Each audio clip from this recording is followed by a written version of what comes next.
Hello, I'm Nikki Moore and I work for the International Centre for Guidance Studies at the University of Derby. This short video is about Gatsby Benchmark number 6, providing experiences of workplaces.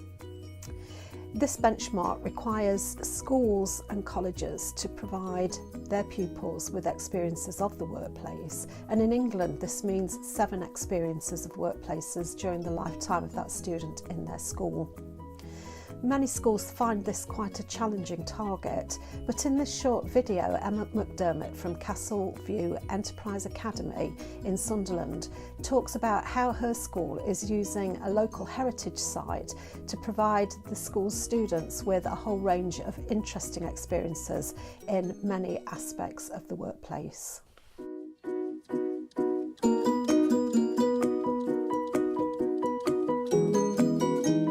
McDermott. I work at Castle View Enterprise Academy in Sunderland and my job is the careers leader there. So we're based in Sunderland, it's an urban area, quite a big city. We're based not far from the coast.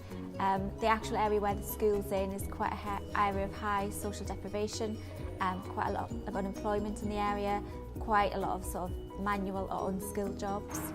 So we obviously do a lot of work around all of the benchmarks. With Benchmark 6 we've tried to be sort of innovative in terms of how we interpret it, because it can be quite hard to get every student out into a workplace.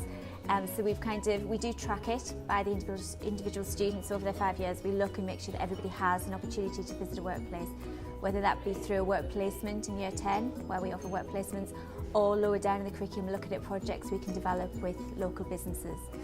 So for example, with our year 7, 8 and 9 students this year, there was an opportunity to work with a local castle. So within the area there's a sort of a historic building, an old castle not far from the school. We can actually see it from the school, but students tend to walk past it, probably not think anything about it. It's currently being redeveloped into an educational centre. So we've done a lot of work with the council in terms of them coming in to talk to students to get their ideas about what they'd like to see inside the castle. So they've had input into that with visits up to the castle, looking at how it could be developed. So we've done lots of ambassador work. They've been out to talk to other community groups about the castle, and in terms of kind of longer term, when it opens as an educational centre, the students are going to run that launch day. So they're going to do all the catering on the day, they're going to greet all the guests, they're going to do all the presentations. So they're kind of going to take over basically the castle and run it for the day, which would be absolutely fabulous. I've absolutely loved it. We were sort of inundated with volunteers. I think some of the volunteers that we got to get involved as well were students who traditionally mightn't have bought into other careers things that we had going on. So we've been really impressed with the sort of broad spectrum of students who've got involved, some of whom you wouldn't have expected. We've done a lot in terms of linking it to the curriculum as well, so working with the history department and the geography department and looking at how we can link what they're doing at the castle into their subject areas as well, which has worked. It helped us with Benchmark 4, another benchmark. Absolutely. So with work sort of placement booklets and things, we've tended to sort of make our own and adapt them.